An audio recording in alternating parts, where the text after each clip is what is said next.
তোকে কে বললো এই টাকা আল্লাহ দিয়েছে? এই টাকা তুই পেয়েছি, এই টাকা তোর। তোর ছেলে যখন আনারস খাওয়ার লেগে কাজ চললো তখন কেউ তোকে আনারস কেনার টাকা দিয়েছিল? কি ব্যাপার, আমার মেয়ে খেলে তোমরা কোথায় যাচ্ছো? তোর মেয়ে তো মারা গেছে, ওকে আমরা জাহান্নামে নিয়ে যাচ্ছি। ওনার দুটো কিডনি নষ্ট হয়ে গেছে, আর শরীরের যা অবস্থা এই মুহূর্তে অপারেশন করাও সম্ভব না।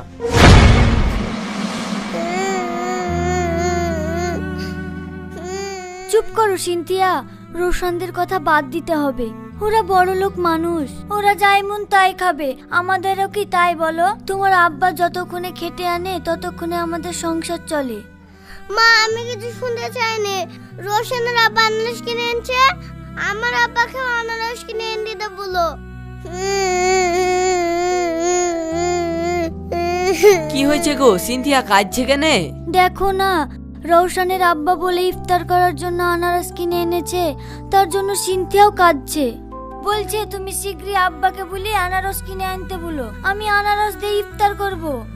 আনারস কি করে আনবো মধু? এই দেখো মুনিশের টাকা আনতে গেছিলাম, ওরাও বললো 2 দিন পরে দিবে। তুমি 2 দিন পরে আনারসটা খাইও, হবে মধু? আব্বা 2 দিন পরে না, তুমি আজকে আনারস কিনে এনে দাও। রোশনের আব্বা ভালো ভালো ফল দিয়ে ইফতার করে, আর আমরা দুটো শুকনো মুড়ি দিয়ে ছাড়া ইফতার করতে পারিনি। তুমি শিগগিরই আমার লেগে আনারস কিনে আনো, নালে কিন্তু আজকে আমি ইফতার করব না। দেখো ওগো, সিনথিয়া যখন আনারস নালিয়া শুনছেই না, তা তুমি না হয় কারো কাছে টাকা ধার পাবা কি দেখো গা, দিয়ে আনারস নিয়ে আসো। যখন তুমি মনীষের টাকা পেয়ে যাবা তখন আবার ওই টাকা তুমি শোধ করে দিবা। ঠিক আছে, দেখছি।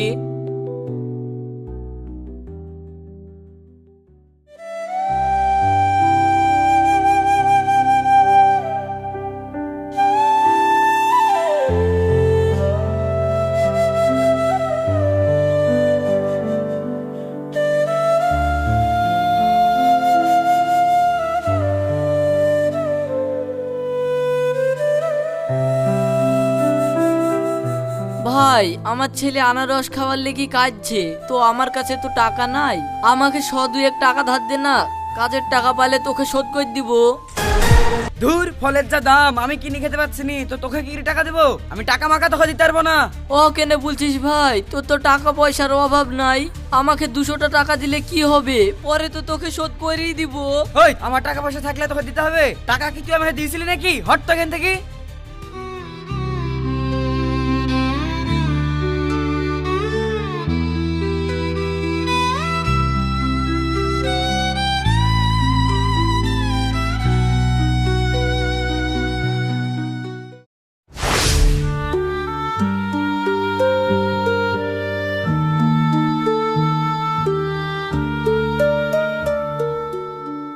ভাই, আমাকে কিছু টাকা ধার দে না, আমার বাচ্চা ছেলে রোজা রেখে ইফতারে আনারস খাবো বলিছে, তো এই সপ্তাহে মুনিশ খাটার টাকাগুলা পাইনি, তো আমাকে 100-2 টাকা দে না।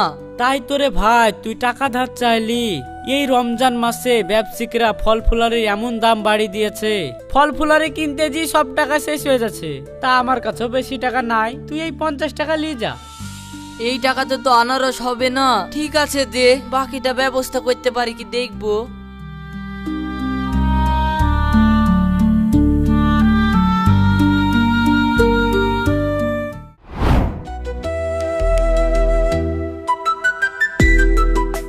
ভাই, এই আনারসটার ক টাকা দাম?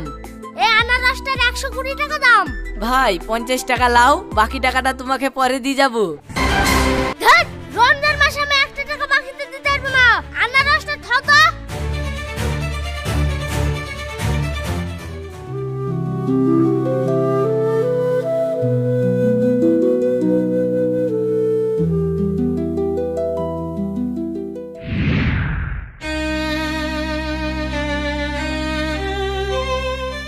বাপ, আমি রোজায় আছি, বিকালে কি দিয়ে ইফতার করব আল্লাহ জানে।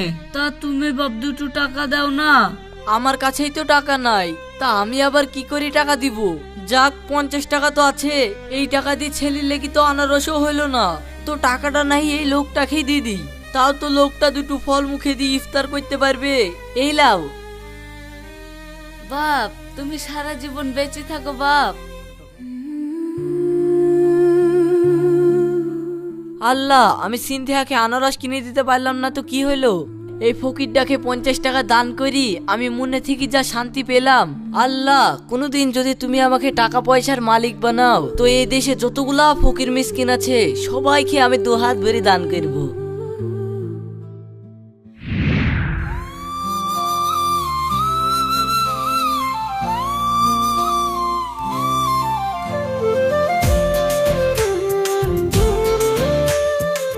আরে সর্বনাশ, এতগুলা টাকা! তাহলে কি আল্লাহ আমার কষ্ট দেখি এতগুলা টাকা দিল? আল্লাহ, তোমার লাখ লাখ শুকরিয়া আল্লাহ। তবে এই টাকা যখন আমি পেয়েছি কথার খিলাফ করব না, গরিব দুঃখীতে 2 হাত ভরে দান করব।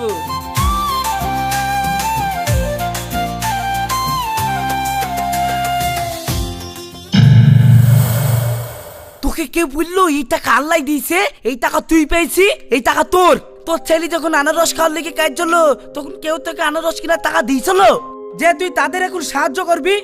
হ্যাঁ, তাও তো ঠিক। শোন, একটা কথা মনে রাখবি, নিজেকেই বেঁচে থাকলে বাপ চাচার নাম। টাকা যখন পেয়েছিস তোর ছেলেটার লেগে একটা আনারস কিনলি যা, আর তোর বউর জন্য একটা সোনার গয়না কিনলি যা। দেখবি তোর বউ ছেলে অনেক খুশি হবে। হ্যাঁ, ঠিক বলিছ। তাহলে আমি বাজার ঘাটি করিলি যাই। এই সুরজ, কাজটা তুই ভুল করছিস। আল্লাহ তোকে এই টাকা দিয়েছে অসহায় দরিদ্রদের সাহায্য করার জন্য, আর তুই এই টাকা তাদেরকে সাহায্য না করে নিজের জন্য বাজার করবি। আল্লাহ কিন্তু তোর উপরে নারাজ হবে। তাই তো, তাই তো। হ্যাঁ হ্যাঁ, ঠিক বলিছ, আমি গরিবদেরকেই দান করব। শোন সুরজ, তুই কারুর কথাই কান দিস নি। তুই ফল কিনলি বাড়ি যা তো, দেখবি তোর বউ অনেক খুশি হবে। মনে রাখিস, বাড়িতে তোর ছেলে আনারস খাওয়ার লেগে পথ চাই বসে আছে। তাই তো, তাই তো। না না না, আমি বাজার করি বাড়ি যাব। তুই ভুল করছিস সুরজ, তুই ওই কাজ করিসনি। এই তুই চত, কারুর কথাই কান দিস নি। চত চত চত। হ্যাঁ হ্যাঁ, আমি বাজারটাই করব।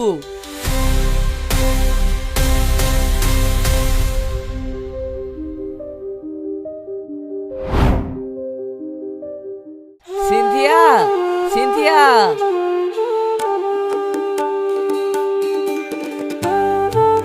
আব্বা, তুমি আমার লিগে আনারস এনেছো, আমি খুব খুশি হয়েছি। প্রত্যেকদিন এতগুলো করে ফল আনবো, হবে আব্বা? ঠিক আছে সিনথিয়া, তুমি ইফতার করি লাও, এরপর থেকে আমি মেলা মেলা করে ফল আসবো। সে ফল নিয়ে আসবে তা বুঝলাম, কিন্তু তুমি হঠাৎ করে এত টাকা কোথায় পেলা গো? এই টাকা আবার হারামের টাকা না তো? আরে না গো, এ টাকা হারামের হবে কেনে? তোমাকে সব বলবো। তুমি ফলগুলা কেটে ফেলো তো, এইদিকে ইফতারের সময় হয়ে আসলো।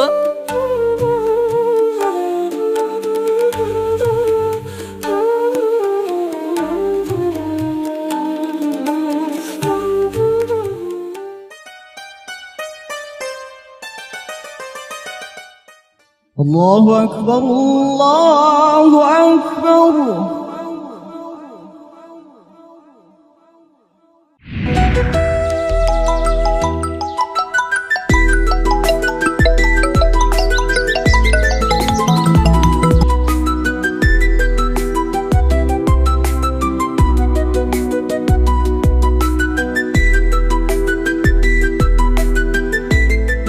কিরে সুরজ, কোথায় যাবি? একটু বাজারে যাব, ঈদের কটা বাজার করিলে আসি। সে বাজারে যাবি ঠিক আছে, কিন্তু কদিন আগে পয়সার অভাবে তো ছেলের জন্য আনারস কিনতে পারছিলি নি। আমি তোকে 50 টাকা ধার দিনু, আর রাতারাতি কি এমন হলো যে তুই এতগুলো টাকার মালিক হয়ে গেলি? 50টা টাকা দিয়েছিলি বলে সব কৈফত তোকে দিতে হবে? এ তাহলে 500 টাকা দিয়ে দিলাম। আর শোন, আমার একটা মান সম্মান আছে, যেখানে সেখানে টাকা টাকা করবি নি। এটা টাকা দিয়ে দিলাম, তোর 50 টাকা লিলিবি, আর বাকি টাকাটা তোর ছেলে মেয়েকে মিষ্টি খাই দিবি। তুই টাকা পেলে গরিবকে সাহায্য করব বলেছিলি বলে আল্লাহ তোকে সাহায্য করলো, আর তুই টাকা পেয়ে মানুষকে মানুষ ভাবছিস নি?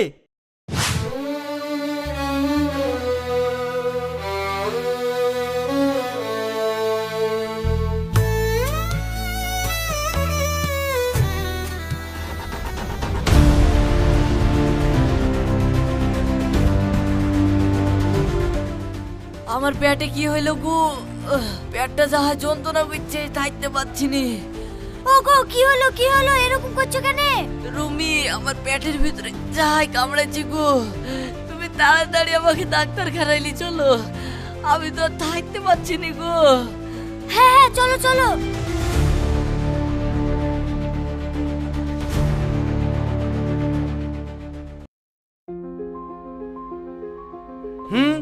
যা ভেবেছিলাম তাই। এই রোগীর অবস্থা খুব খারাপ, ওনার দুটো কিডনি নষ্ট হয়ে গেছে আর শরীরের যা অবস্থা এই মুহূর্তে অপারেশন করাও সম্ভব না। ডাক্তার বাবু, আমার স্বামীকে কি বাঁচানোর আর কোনো উপায় নাই? দেখুন, এখন আল্লাহই ভরসা। আল্লাহ চাইলে আপনার স্বামীকে বাঁচাতে পারে, নচেত আমাদের কোনো হাত নেই। আপনারা এখন আসুন।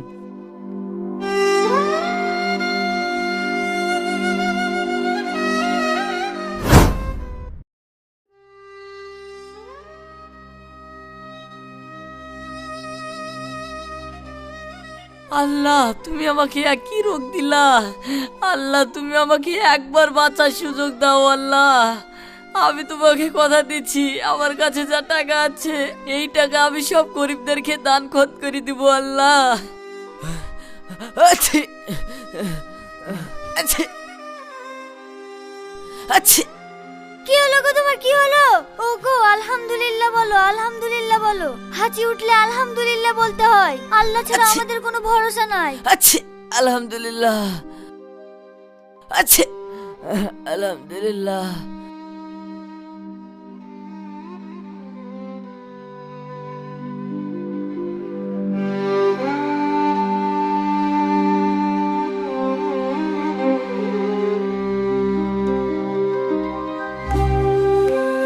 আল্লাহ, তুমি আমাকে এমন রোগ দিলা, আমার মুন্ডা বলছে আমি এখন নামাজ পড়তে যাব, সে উপায়ও হয়েছে না।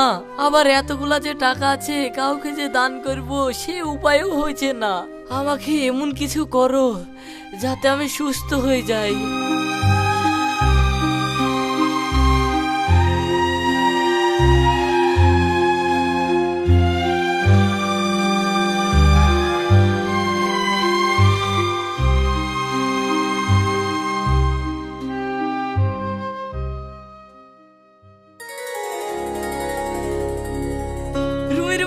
আমার আর কোনো যন্ত্রণা নাই, আমি একবারে আগের মতন হয়ে গেছি। ওগো, আল্লাহর রহমতে তুমি যখন সুস্থ হয়ে গেলা, তাহলে আমাদের যতগুলো টাকা পয়সা আছে কিছু মানুষকে দান করো। আর যাও, তুমিও নামাজটা পড়ি এসো। আমিও ওযু করলি, নামাজটা পড়তে হবে। হ্যাঁ হ্যাঁ, তাই যেতে হবে। নামাজটা পড়ে আসি, তারপরে দান খয়রাত শুরু করে দিব। এই, তুই কি পাগলা নাকি? অসুখ আল্লাহ ভালো করবে কেনে? ও তোর এমনি ভালো হয়ে গেছে। আর ডাক্তার জানে নাকি সব ভুলভাল বলছিল? তোর কোনো অসুখই হয়নি। শুনো, আমার টাকা আমি যা করার করছি, তুমি অত জ্ঞান দিও না তো। যাও, মানুষ বিপদে পড়লে উদ্ধার হওয়ার লেগে কত কথাই বলে, সব কথাই কান দিতে গেলে হবে? মেয়ে ছেলে মানুষ, যাও কাজ করো। কত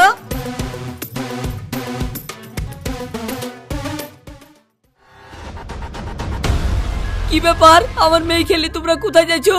তোর মেয়ে তো মারা গেছে, ওকে আমরা জাহান্নামে নিয়ে যাচ্ছি।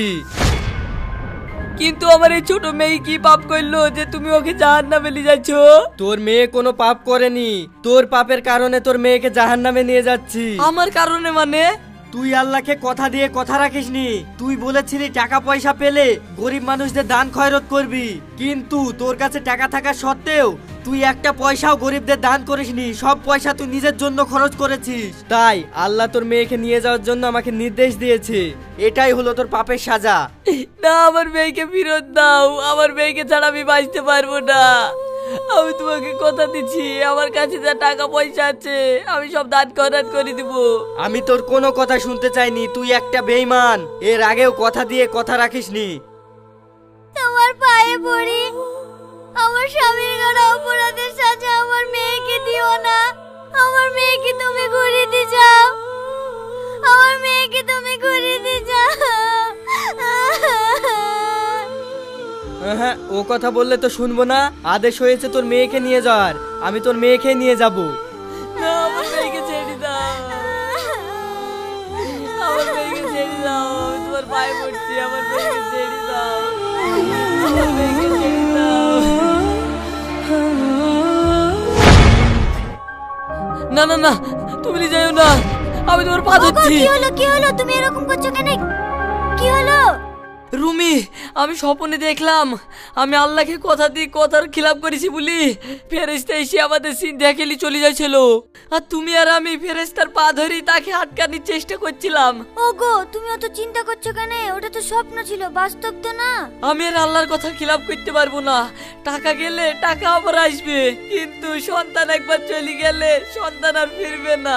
তুমি ওই টাকা আমাকে দাও, আমি এক্ষুনি সবাইকে দান করে দিব। তুমি ঠিকই বলেছো, এই টাকা তুমি যেই নিয়তে পেয়েছো সেই নিয়ত আগে পালন করো, আর আজ থেকে আল্লাহকে যত ওয়াদা করেছো তা পালন করো। ঠিক আছে, তুমি আগে টাকাগুলো দাও।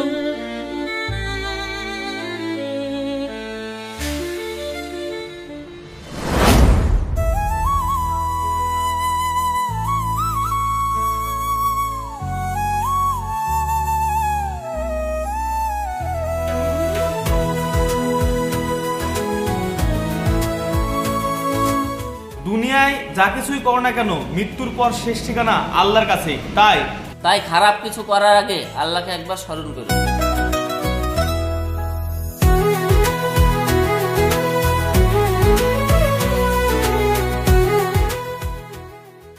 সব যে দান করে দিলি, এবার তুই কি খাবি? তা মরগা, আমার কথা তো শুনবি নি। তোর কিছু বলি রে, আমাদের পেছনে মাথায় শয়তান লেগেছে। দোয়া পড়ো, দোয়া পড়ো। আউযু বিল্লাহি মিনাশ শাইতানির রাজিম। ভালো লেগেছে, খারাপ মানুষের কাছে যাই।